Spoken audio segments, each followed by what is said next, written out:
Welcome to Boardroom and Bonnets with Tamika Shanae and my co-hosts Destinee Brown and Miss B, where ambition meets authenticity. From corporate life and entrepreneurship to motherhood, healing, and real-life conversations, this is your space to grow, laugh, learn, and keep it real.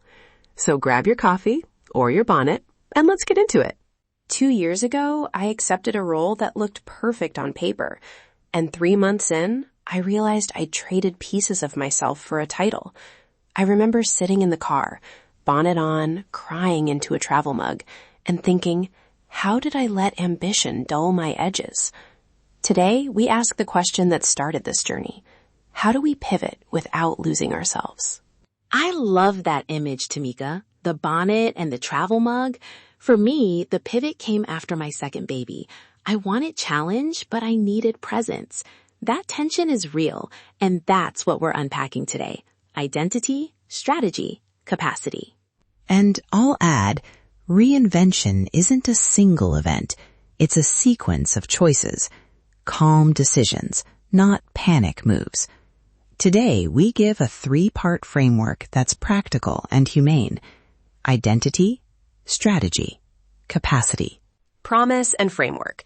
Here's our promise. By the end of this episode, you'll have 1 emotional practice for identity clarity, 1 tactical skill mapping exercise, and 1 boundary script you can use this week.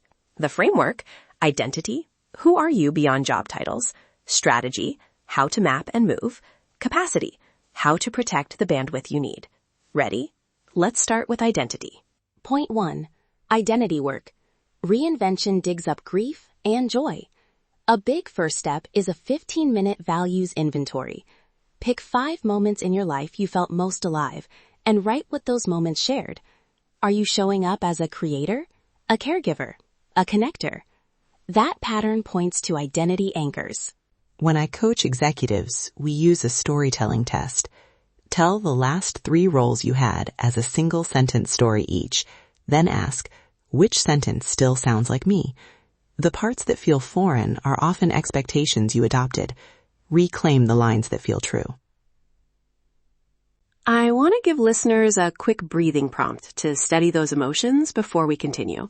Sit back, place a hand over your heart, inhale for 4, hold 2, exhale for 6. Do that once. It grounds you so the next steps feel doable, not overwhelming. I use a similar prompt with mothers who feel guilty about wanting more. Then I ask, what are the non-negotiables? Not the to-do list, values. If being a reliable parent is a non-negotiable, how can a pivot honor that? Sometimes the answer is slower than you want, and that's okay. Practical exercise. Write a 30-second identity script you can say to family or a hiring manager. Example: I'm a strategic leader who creates scalable operations while prioritizing family rhythms. I'm pivoting to roles that let me do both. Saying it out loud trains your confidence. Point 2. Strategy and skill mapping. The most actionable tool I teach is the transferable skills grid. Column 1, your tasks. Column 2, titled skill, communication, project design, stakeholder influence. Column 3, evidence, where you used it. Column 4, how it translates to the new role or business. Spend an hour, map 5 skills, and you'll see options you missed. Yes, and decide your pivot type. Are you leaning toward a role change inside a company, entrepreneurship, or a side hustle? Each needs different timelines.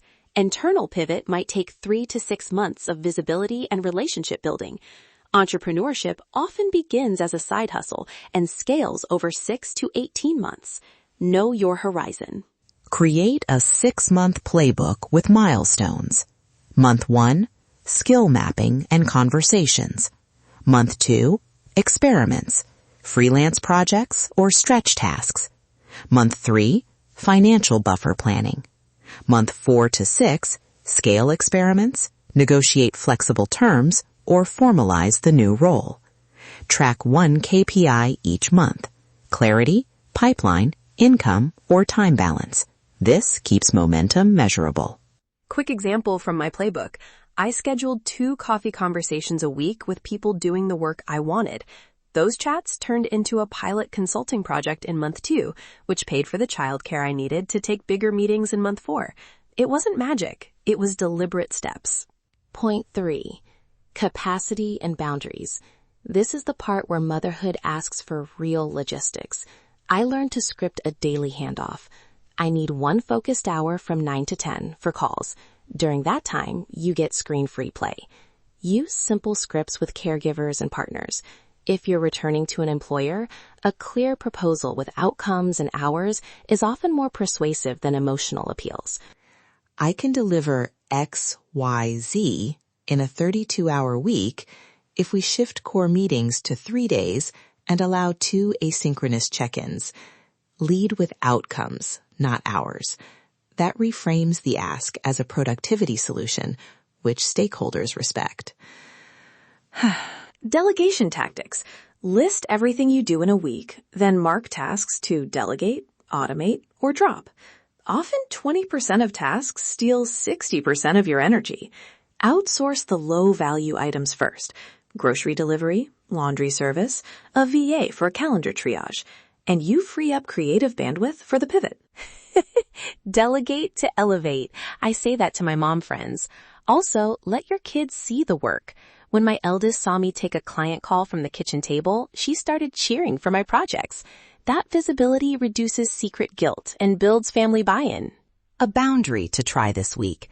A 90-minute block twice a week labeled pivot work on your calendar. Share it with household members as protected time. Treat it like a meeting you'd cancel only for genuine emergencies. Protecting pockets of time builds momentum. Key takeaways. 3 things to apply this week. 1. Do a 15-minute values inventory and write a 30-second identity script. 2. Map 5 transferable skills and book 2 exploratory conversations. 3. Block 2 90-minute pivot sessions and test 1 delegation or automation. Now we'll read a quick sample reinvention checklist aloud so you can screenshot or jot it down.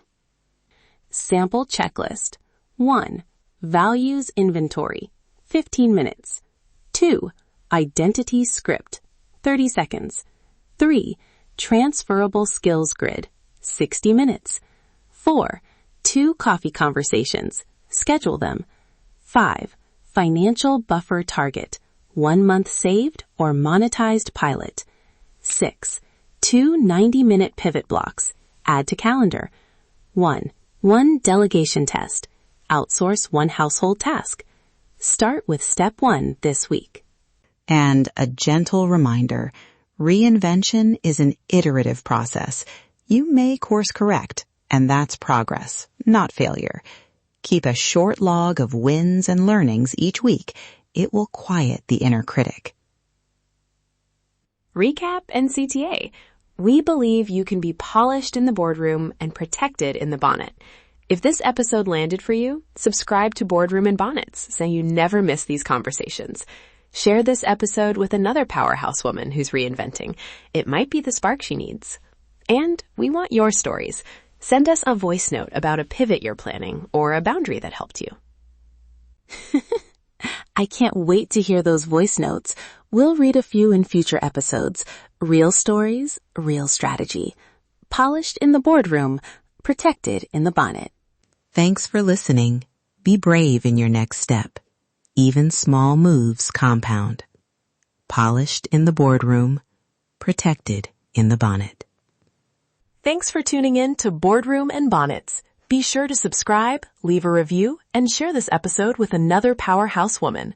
Until next time, stay ambitious, stay authentic, and don't forget the bonnet.